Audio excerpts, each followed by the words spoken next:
Good morning, everybody. Welcome to my next video. I hope that I can win your confidence and that you'll stick around for all of my musings. So hit that like and that bell so that you can catch all of what I'm musing about. um, I want to point out today that everything that I say is allegedly, okay? I've come across a few items and I'm going to save the best for last, but there seems to be a lot of activity with Turning Point USA, and it's not real good. From their finances, which Wolves in Finance has revealed in his video, or in their video, where they're using a strip mall as a front for tax evasion. And then there's a lot of scandals, sexual scandals coming out against people associated with Turning Point USA. Now, over the last few weeks, I've endeavored to show you how these 5013C churches and entities, how they use the letter of the law to skirt around having to pay any taxes. I want to say that I did, in one of my previous videos, I saw that the name Calvary, there's so many Calvary churches, I can't even keep them straight.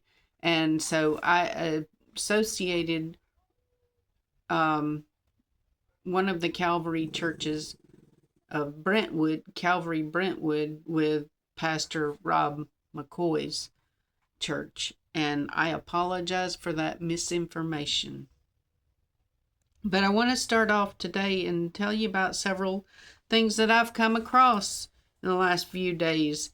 And one of them just this morning. The first one is a Turning Point USA staffer accused of sexual harassment and kidnapping of a young 14-year-old. It's talking about Jeanette Garcia, a sitting Avondale City Council member and Turning Point staffer, has been accused of sexually harassing an employee and then in kidnapping the employee's child after a 2024 election victory party, according to a civil lawsuit. The council member, Jeanette Garcia, claims this is untrue.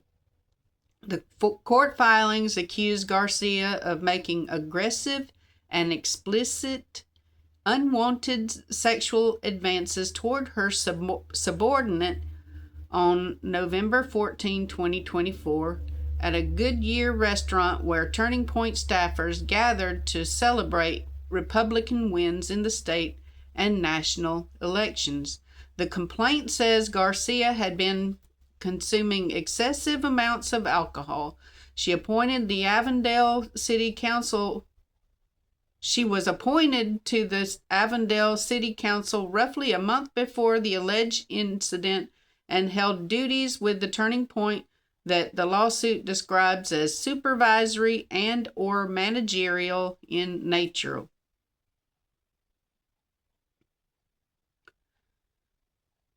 It also accuses the sheriff's office of being complicit. But anyway, Garcia later goes and takes that person's teenage child around midnight and takes the child out for some burger or something to a restaurant. But anyway, under false premises, the child thought that, they gave the child a line and took the child off. So there's that. And then there's this other scandal where this trans OnlyFans Jade Trap Girl posting that she has receipts for a encounter, that Charlie Kirk had been sending her money in his legal name. Now, I would just say that Charlie Kirk in the past criticized OnlyFans, and he voiced openly anti-trans views. There's an ex-user named Jason Sawyer that's attempted to test the legitimacy of these claims, and he is saying that it's not true because of the username discrepancies and how you can't use your real name, etc. But anyway, like I said, this Jade Trap Girl, which that's kind of iffy, Trap Girl, says she has receipts for $30,000 from Charlie Kirk in his legal name. And last, but definitely not least, I think this is the most important of all, is that there is now a whistleblower coming out stating that all of this shady stuff that we've been kind of, getting these negative vibes about Mikey McCoy and everything going on around him, well, they're alleging that he has a secret romance with the same sex. Mikey McCoy appeared to have like an extra spring in his step that made them all a little bit uncomfortable in the aftermath, and that he seemed all too happy to assume Charlie's position. Look, he's already speaking at Liberty University. Why? This Turning Point USA whistleblower finally snapped and revealed that the biggest secret inside Turning Point wasn't about politics, donors, or even Charlie's beef with the organization. It was about Mikey McCoy, Charlie's 23-year-old chief of staff, quietly having an affair with another male member inside the crew, and everyone bending over backwards to bury the relationship before Charlie ever found out. And well, once you hear the rest, the lying suddenly makes a lot more sense. From the outside, Mikey always looked like Charlie's little protege, the kid they dragged everywhere, the assistant who followed Charlie like a shadow. Hello everyone, my name is Mikey McCoy. I had the unique honor, blessing, and privilege of a lifetime to not only call Charlie a precious friend, mentor, but to travel with him literally everywhere. But from the inside, people noticed early that Mikey wasn't being treated like a normal staffer. He got special meetings, special access, special protection. The kind of treatment you only get when someone higher up needs something from you or needs something about you to stay quiet. The whistleblower said the affair wasn't some rumor floating around. It was known quietly by the people who handled internal issues. The problem wasn't that Mikey was doing it. It was who he was doing it with and what it would look like if that came out while Turning Point was prepping him to be the future of the organization. And that's where things start feeling more like a coordinated effort to script everyone's behavior. Because once leadership realized they needed Mikey clean, perfect, and ready to step up at any moment, they started protecting him aggressively. And to keep protecting him, they had to start managing Charlie. This is where the timeline gets weird. According to the whistleblower, Charlie had been distancing himself from the organization for months. He was tired of being pushed around by donors,